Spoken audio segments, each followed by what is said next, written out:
ಕಲಬುರಗಿ ಜೈಲಿನಿಂದ ಮೂವರು ಸಜಾ ಕೈದಿಗಳು ಎಸ್ಕೇಪ್ ಆಗಿದ್ದಾರೆ. ತಡರಾತ್ರಿ 3 ಗಂಟೆ ಸುಮಾರಿಗೆ 20 ಅಡಿ ಎತ್ತರದ ಕಾಂಪೌಂಡ್ ಜಿಗಿದು ಕೈದಿಗಳು ಕಾಲ್ಕಿತ್ತಿದ್ದಾರೆ. ಬೀದರ್ನಲ್ಲಿ ನಡೆದಂತಹ ಕೊಲೆ ಕೇಸ್ನಲ್ಲಿ ಶಿಕ್ಷೆಗೊಳಪಟ್ಟಿದ್ದಂತಹ ಮಸ್ತಾನ್, ಸಂತೋಷ್ ಹಾಗೂ ಸಾಗರ್ ಪರಾರಿಯಾಗಿರುವಂತಹ ಕೈದಿಗಳು. ಹಾಗಾದ್ರೆ ಕೈದಿಗಳು ಜೈಲಿನಿಂದ ಪರಾರಿ ಹೇಗಾದ್ರು? ಈ ಬಗ್ಗೆ ನಾವು ಪ್ರತಿನಿಧಿ ದತ್ತಾತ್ರೇಯ ಪಾಟೀಲ್ ಅಲ್ಲಿಂದ ಒಂದು ಪ್ರತ್ಯಕ್ಷ ವರದಿ ನೀಡಿದ್ದಾರೆ, ಬನ್ನಿ ನೋಡೋಣ. ಕಲಬುರಗಿ ಸೆಂಟ್ರಲ್ ಜೈಲಿನಿಂದ ತಡರಾತ್ರಿ ಮೂವರು ಸಜಾ ಬಂದಿಗಳು ಎಸ್ಕೇಪ್ ಆದಂಥ ಕೇಸ್ ಸದ್ಯ ಸಾಕಷ್ಟು ಅನುಮಾನ ಮೂಡಿಸ್ತಾ ಇರ್ತಕ್ಕಂಥದ್ದು. ಖುದ್ದು ನಾನು ಅದೇ ಸ್ಪಾಟ್ನಲ್ಲಿರ್ತಕ್ಕಂಥದ್ದು ಏನು ಕಲಬುರಗಿ ಸೆಂಟ್ರಲ್ ಜೈಲ್ ಏನಿದೆ, ಸೆಂಟ್ರಲ್ ಜೈಲಿನ ಎಡಭಾಗದಲ್ಲಿರ್ತಕ್ಕಂಥ ಏನು ಕಂಪೌಂಡ್ ಗೋಡೆ ಏನಿದೆ, ಆ ಕಂಪೌಂಡ್ ಗೋಡೆಯನ್ನು ಹಾರಿ ಸದ್ಯ ಮೂವರು ಏನು ಕೊಲೆ ಪ್ರಕರಣದಲ್ಲಿ ಶಿಕ್ಷೆಗೆ ಒಳಗಾದಂಥ ಕೈದಿಗಳು ಸದ್ಯ ಎಸ್ಕೇಪ್ ಆಗಿರ್ತಕ್ಕಂಥದ್ದು.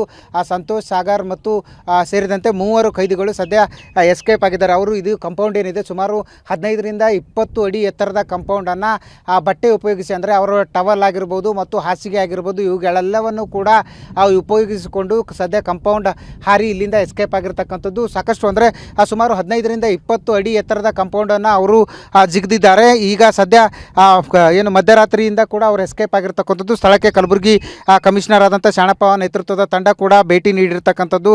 ಯಾಕೆಂತಂದರೆ ಬಂದಿಖಾನೆಯಲ್ಲಿ ಅಂದರೆ ಬ್ಯಾರಕ್ನಲ್ಲಿರ್ತಕ್ಕಂಥ 3 ಸಜಾ ಕೈದಿಗಳು ಹೇಗೆ ಎಸ್ಕೇಪ್ ಆದರು, ಯಾಕೆಂತಂದರೆ ಕಳೆದ 2 ದಿನಗಳಿಂದನೂ ಕೂಡ ಅವರು ಪ್ಲಾನ್ ಮಾಡ್ತಿದ್ರು ಈ ರೀತಿಯಾದಂಥ ಎಸ್ಕೇಪ್ಗೆ ಅನ್ನುವಂಥ ಒಂದು ಮಾಹಿತಿ ಕೂಡ ಸದ್ಯ ಹೊರ ಬಂದಿರತಕ್ಕಂಥ ಹಿನ್ನೆಲೆಯಲ್ಲಿ ಸಾಕಷ್ಟು ಅನುಮಾನ ಮೂಡಿಸ್ತಿದೆ. ಯಾಕೆಂತಂದರೆ ಇಲ್ಲಿ ಒಳಗಡೆ ಇರತಕ್ಕಂಥ ಸಿಬ್ಬಂದಿಗಳು ಮತ್ತು ಅಧಿಕಾರಿಗಳು ಏನು ಮಾಡ್ತಾಯಿದ್ರು, ಯಾಕೆಂತಂದರೆ ಪ್ರತಿದಿನ ಕೂಡ ರೌಂಡ್ಸ್ ಮಾಡಬೇಕಾಗುತ್ತೆ, ಪ್ರತಿಯೊಂದು ಬ್ಯಾರಕ್ಗೆ ಹೋಗಿ ಕೈದಿಗಳ ಚಲನವಲನದ ಬಗ್ಗೆ ಏನು ಅಂತಾರೆ ಮಾಹಿತಿಯನ್ನು ಪಡಿಬೇಕಾಗುತ್ತೆ.